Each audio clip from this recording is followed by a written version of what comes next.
Bismillahirrahmanirrahim. In this video, we are going to talk about the urogenital tract infection, which is the trichomoniasis.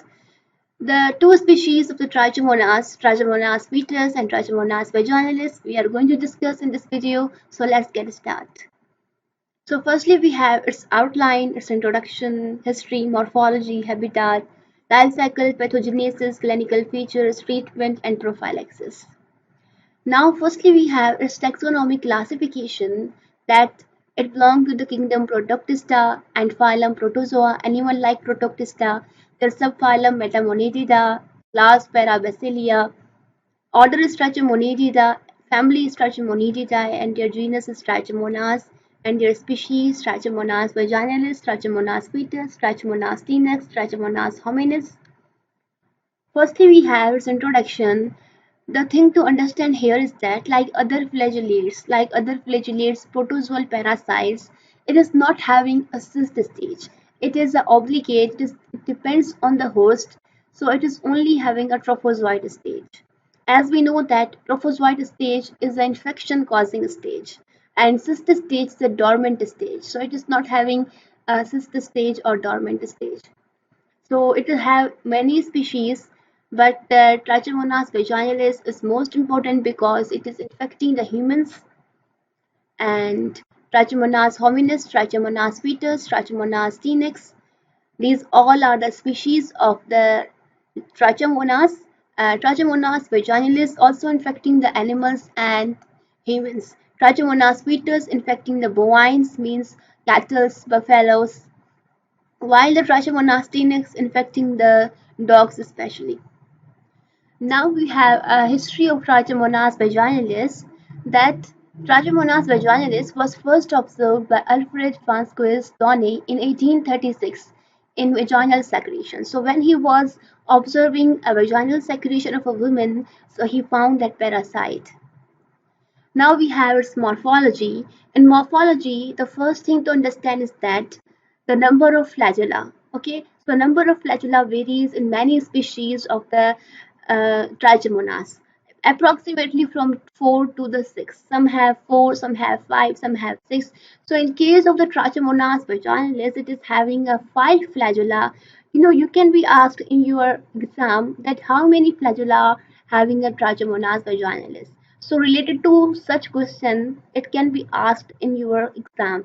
So Trichomonas vaginalis containing the 5 flagella, 4 anteriorly and 1 posteriorly. Okay, it is containing the undulating or waving membrane. It is the costa nucleus it is having, while the Trichomonas hominis having a 6 flagella, 5 having 5 at the anterior side and 1 on the posterior, while the Trichomonas tenax having a 4 flagella on the anterior side and no at the posterior side.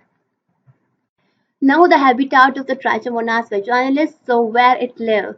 So basically in case of the females, it is living in the reproductive organs of the female.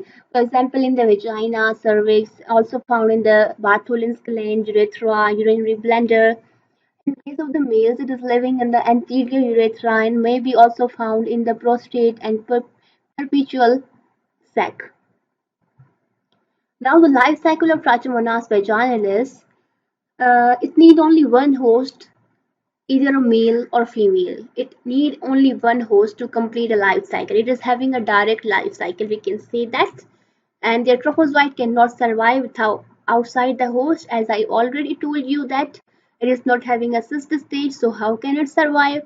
And so infection is transmitted from person to person or from animal to animal, and their babies get infected also during the birth. So when a woman is pregnant and infected with such type of the parasite, so it can be transferred to its baby through the vertical transmission.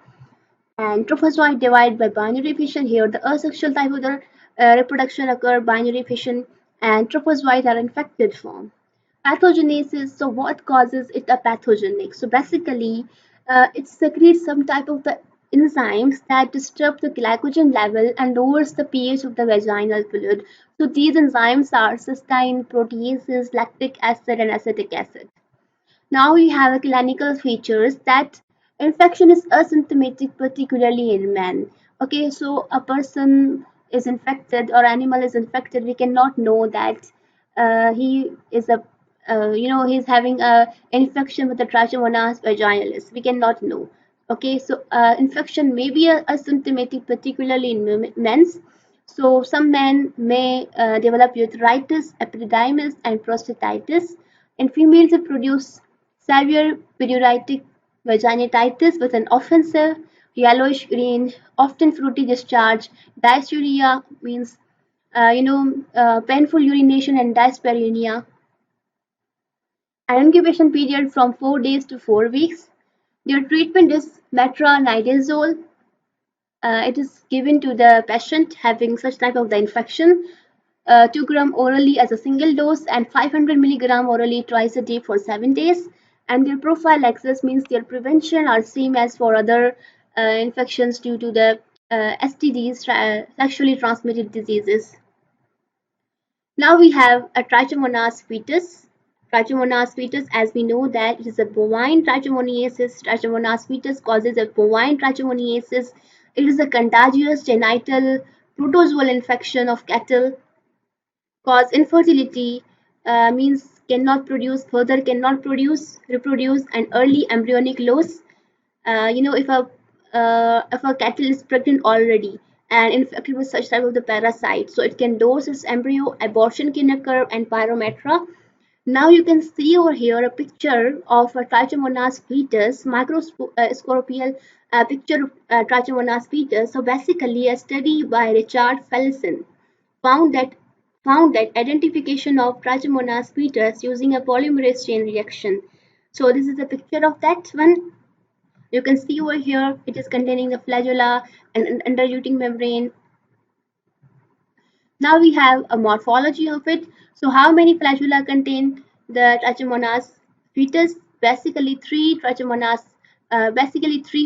at the anterior and one flagella on the posterior side. Total it will be the four. You can see 4 flagella it is containing, 3 on the anterior side, 4 on the posterior side. It is containing an exostyle. Here you can see it is containing the exostyle which gives shape and form skeleton.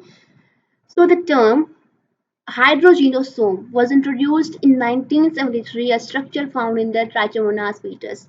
So very firstly it was discovered. Very firstly hydrogenosome structure it was discovered in the Trichomonas fetus. So what is the work of it? Basically, the work of it is similar to the mitochondria. It is not containing a mitochondria, but on the replace of the mitochondria, it is containing the hydrogenosome.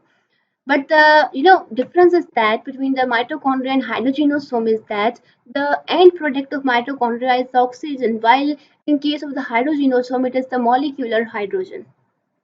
This parasite lives in the GIT of A and reproductive tract of the cattle, and endosome help in transporting material. Here you can see these are endosome in the nucleus you can see, and the work of it is simply transporting the material from Golgi to lysosome or vacuole. Transmission is through sexual contact with infected mate. If bulls are infected, it can transfer to the uninfected cattle. If cattle is infected, it can transfer this infection to uninfected cattle. So this is how they are infecting others. Rare chances of this infection through artificial insemination, but it can be occur through the artificial insemination. Life cycle is direct and their tryphozoite multiply through binary fission. In cattle, it reside in lower genital tract, in bulls in urethra and prostate. Bulls infected will be infected whole life.